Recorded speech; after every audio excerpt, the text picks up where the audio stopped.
Doctora, ¿qué tal? ¿Cómo le va? Ricardo Fonseca la saluda. ¿Cómo anda? Hola Ricardo, ¿qué tal? Un placer. ¿Qué se espera de todo esto? Bueno, la situación está complicada porque se está acelerando muy rápidamente el contagio y la vacunación no está avanzando a la velocidad suficiente para que evitemos consecuencias dramáticas sobre el sistema de salud, ¿no? Podríamos llegar a tener una situación de colapso, por eso el gobierno nacional y los gobiernos provinciales se están viendo frente al desafío de tomar alguna medida que reduzca la circulación del virus.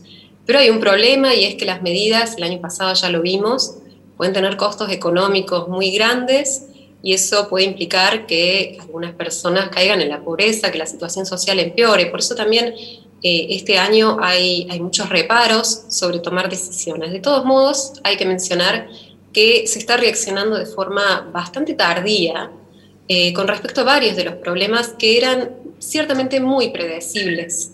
¿Sí? Desde, por ejemplo, el ingreso de las cepas que son más riesgosas y más contagiosas, que se sabía que estaban circulando y se sabía que entraban principalmente por la frontera del aeropuerto y se siguió permitiendo que durante meses que las personas viajaran a hacer turismo en el exterior, hasta lo que es el turismo interno, por ejemplo, los viajes de egresados, que son circunstancias donde está clarísimo que se producen brotes, contagios masivos, y todavía se está pensando si se los restringen, ¿no? Entonces, tenemos situaciones que todavía se están permitiendo y que tienen un impacto mucho mayor que otras actividades, entonces, donde tendría sentido de alguna manera focalizar las medidas. Por otro lado, dentro de las actividades habilitadas solemos escuchar que el Ministerio dice donde hay protocolos no se producen los contagios, pero ciertamente los protocolos todavía no están del todo afinados con el tema de la ventilación que el propio Ministerio de Salud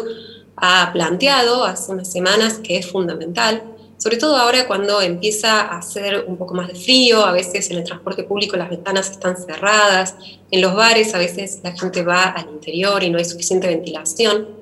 Pero además está el tema del control de los protocolos, ¿no? Claro.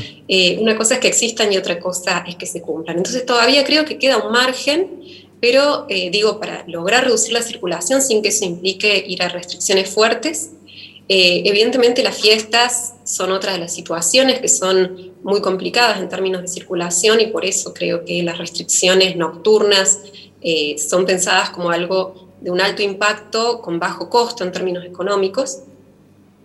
Pero bueno, como que se necesita que se empiecen a tomar medidas muy rápido y de forma decidida, porque esto de pensarlas y pensarlas implica que las van a terminar tomando cuando ya tengamos una situación dramática en el sistema sanitario.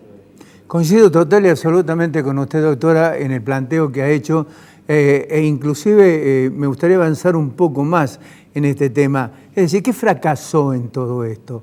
Fracasaron las decisiones políticas porque lo que usted está diciendo era absolutamente previsible, que la cepa de Manaos, la cepa de Gran Bretaña iba a ingresar y todavía no tenemos la sudafricana y la de Río de Janeiro iba también a llegar. Era absolutamente previsible para cualquier tipo de gobierno que tenga uso de la racionalidad con respecto a las decisiones políticas. Digo, ¿qué es lo que está pasando? No hay la suficiente autoridad, se están equivocando desde el punto de vista de la estrategia, porque detrás de todo esto, decíamos hace minutos nada más, hay 56.000, casi 57.000 muertos. ¿Qué esperamos? Exactamente, sí, yo creo que lo que hay detrás de la falta de medidas desde hace tanto tiempo, algunas de las cuales eran muy económicas en términos sociales y económicos, digamos, tiene que ver con una lectura política en un año electoral donde se estaba intentando evitar generar malestar, generar medidas antipáticas que la oposición política pudiera señalar como problemas de restricción de la libertad, y se priorizó quizás una mirada de corto plazo, sobreconfiando en el efecto que tendría la vacunación y con un error de cálculo, evidentemente, con respecto a lo que iba a terminar pasando si no se tomaban a tiempo las medidas. Mire, era la pregunta que le iba a hacer y por su carácter de investigadora, docente en el área precisamente en el que usted trabaja, no se la hice no porque no crea que usted tiene opinión propia desde el punto de vista político, pero sí creo que acá se especuló mucho desde la política y poco desde la sanidad, y más desde lo económico, cuando justamente en este momento estamos en una situación, yo diría, bastante complicada para poder asistir de la misma forma que se hizo hace un año atrás a la gente que eventualmente pueda tener dificultades de vulnerabilidad. Exactamente, yo creo que una de las principales cuestiones que entorpeció la lucha contra la pandemia fue que ese interés por la salud quedara atravesado por la lógica política, ¿no? Y se tratara de capitalizar cualquier medida para oponerse siempre por defecto y politizarlo desde el punto de vista del problema de la libertad, por ejemplo, en este caso, cuando se trataban de tomar medidas sanitarias, lo cual terminó haciendo que muchas veces el gobierno, por evitarse pérdida, digamos, de legitimidad y problemas políticos, tuviera actitudes de conceder, ¿no? Mucho, en donde se debió tener cierta firmeza, desde mi punto de vista. Desde su punto de vista también le pregunto, ¿resultaría suficiente, más allá de lo que se conoce en este momento, las medidas que va a tomar el gobierno? Si en este momento no tuviéramos una campaña de vacunación, le respondería rotundamente que no.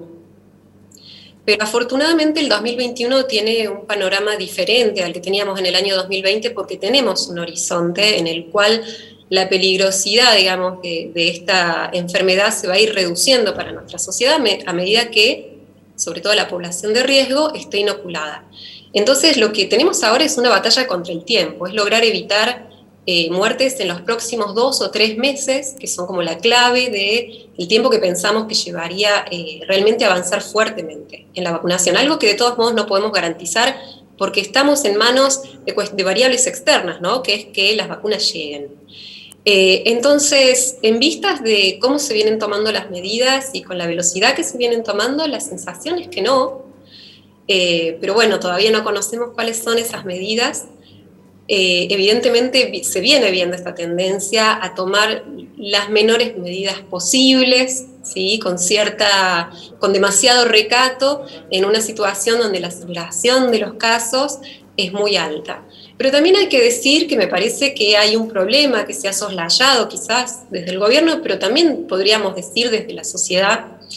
Diría que es la toma de conciencia, ¿no? Es decir, el gobierno, el Estado, todos los estados han tenido un rol importante desde el lugar de la comunicación, ¿no? De comunicar claramente, y durante el verano siento que de alguna manera se perdió una oportunidad clave para prever a la población de lo que iba a pasar en marzo, porque no es ninguna sorpresa lo que está pasando en este momento.